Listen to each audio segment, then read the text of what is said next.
Halo, selamat datang kembali bersama Minin di channel Batur Ngopi. Sebelum melanjutkan alur cerita Wang Lin di episode yang ke-67, sebelum dimulai jangan lupa untuk tekan tombol like, suka dan subscribe ya, terima kasih.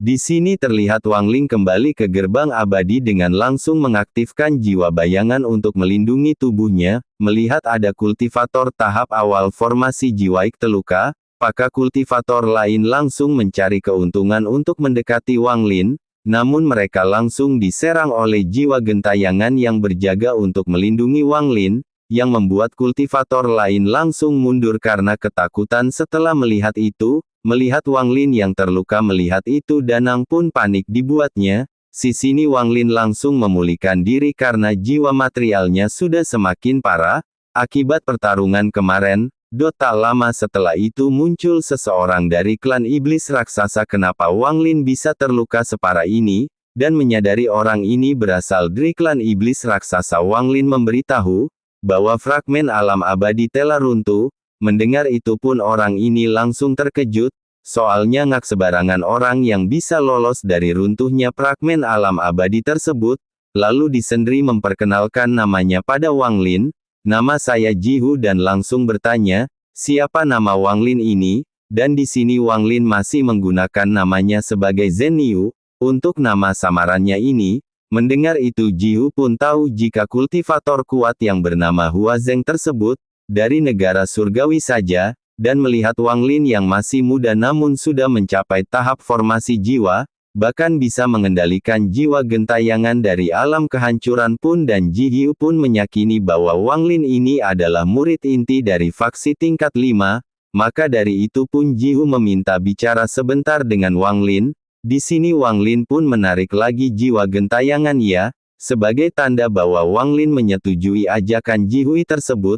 Dan kemudian pun Jihu langsung mengeluarkan formasi, agar tidak ada orang lain yang mendengar pembicaraan mereka berdua ini. Setelah itu pun Jihu langsung berterus terang pada Wang Lin, dan dia meminta bantuan Wang Lin, apalagi mereka berdua sama-sama dari planet Suzaku. Di sini pun Jihu memberikan Wang Lin sebuah slip giok agar Wang Lin melihatnya sendiri. Yang mana di sini Wang Lin melihat fragmen pusat alam abadi hujan tempat perimati batu giok berada. Di sini Wang Lin tak menyangka jika masih ada tempat pusaka seperti ini di alam abadi. Kemudian Jihu pun memberitahu bukan Tempeye, jika tempat itu tempat yang tak sengaja menobros masuk oleh senior klan iblis raksasa beberapa tahun yang lalu, yang mana tempat itu dijaga oleh binatang abadi. Dan juga masih ada larangan yang tak terhitung jumlahnya, dan karena sendirian pun orang ini tak berani gegabah, maka dari itu pun orang itu merekam semuanya dengan ingatan ilahinya. Wang Lin pun khawatir jika tempat itu sudah ditemukan orang lain karena kejadian itu sudah berapa tahun-tahun lamanya,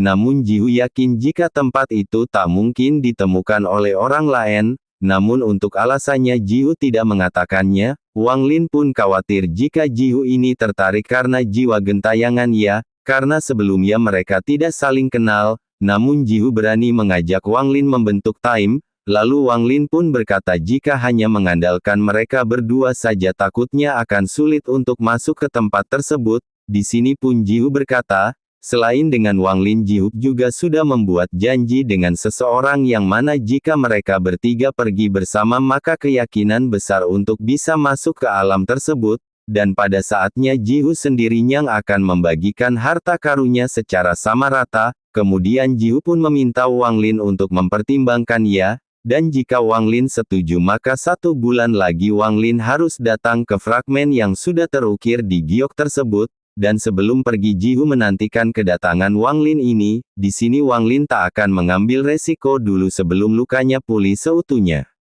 Beberapa hari kemudian pun Wang Lin masih belum bisa memurnikan energi abadi tersebut, dan Wang Lin sadar sepertinya dia harus menunggu sampai tramortasi jiwa dulu baru bisa menggunakan itu, karena jika memurnikannya lebih awal malah bisa menjadi racun yang melukai jiwa prodialnya. namun Wang Lin masih merasa beruntung karena di perjalanan kali ini dirinya mendapatkan hasil yang banyak. Dan Wang Lin merasakan jika giok abadi tersebut terbentuk secara alami yang mana energi alam abadi di atas lebih peka dari kristal yang dimurnikan oleh tukang obat, dan benda ini pasti akan bermanfaat setelah Wang Lin berada di atas transformasi jiwa. Namun beda yang satunya seperti sejenis senjata abadi pertahanan. Wang Lin pun langsung mencari rahasianya di benda tersebut, yang mana setelah itu Wang Lin melihat teknik yang sangat ajaib karena benda ini ternyata slip giok kuno yang diukir oleh pria abadi. Di sini terlihat jika Wang Lin langsung mencoba memahami kata-kata tersebut ke dalam lautan spiritualnya. Setelah itu muncullah seseorang yang bernama Eyang Prabu Sanren tersebut.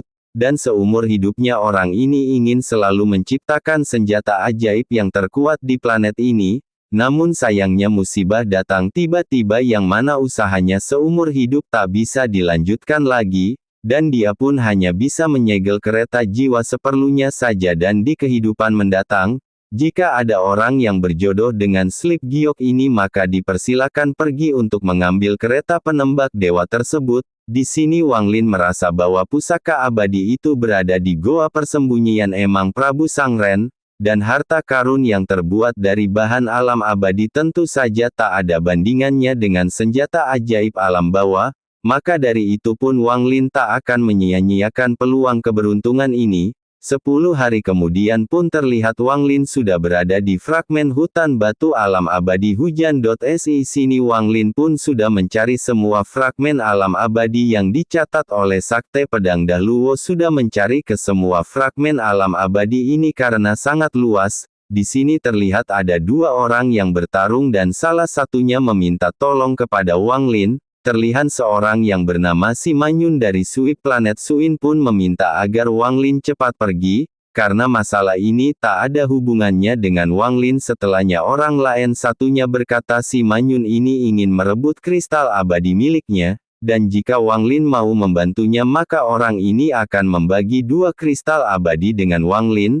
Namun Si Manyun tak terima karena kristal itu benda yang dia dapatkan susah payah sebelumnya. Di sini orang ini terus meminta bantuan Wang Lin karena mereka berdua sama-sama dari planet Suzaku, namun Wang Lin menolaknya dan tak ingin terlibat urusan mereka berdua ini. Mendengar itu pun orang ini akan melimpahkan masalah kepada Wang Lin. Ia langsung melemparkan kristal abadinya kepada Wang Lin, agar Si Manyun mengejarnya. Namun karena tak ingin mendapatkan masalah Wang Lin pun langsung memberikan itu kepada Si Manyun. Dan karena kebaikan Wang Lin, Si Manyun pun memberitahu jika dirinya sudah menjelajahi tempat bini selama beberapa hari. Selama itu tak ada lagi energi abadi yang bisa didapat.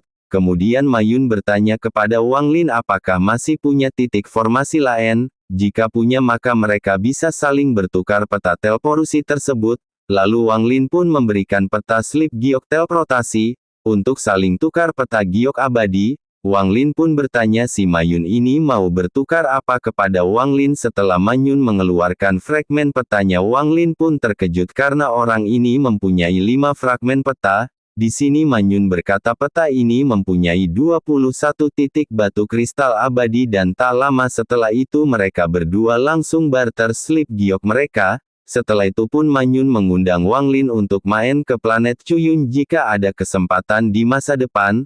Lalu Manyun pergi berpamitan karena ingin mengejar orang tadi. Tak lama setelah itu pun Wang Lin langsung menuju fragmen peta yang didapat dari Mayun. Dan dengan kesadaran ilahinya Wang Lin mencari satu persatu tempat yang ingin dia tuju. Setelah menemukannya pun Danang terkejut karena ada gunung yang berbentuk harimau macan. Dengan cepat Wang Lin pun langsung menuju gunung harimau tersebut. Di sisi pun Wang Lin sudah sampai di kediaman orang kemarin yang dicari Wang Lin tadi. Lalu Wang Lin pun mencarinya ke setiap sudut dengan kesadaran ilahinya. Namun karena tak menemukannya, Wang Lin pun langsung mengeluarkan giok abadi. Yang benar saja giok abadi pun langsung berekasi dan memberi petunjuk. Mendengar itu Wang Lin kebingungan karena tempat ini hanya mempunyai satu ruang saja. Di sini Eyang Prabu Sanren pun berkata, jika Wang Lin bisa melihat terangnya matahari maka Wang Lin tidak akan menyesal, karena karya kereta penembak Dewa Dewi yang cantik dan bohai, yang ia ingin ciptakan di masa hidupnya.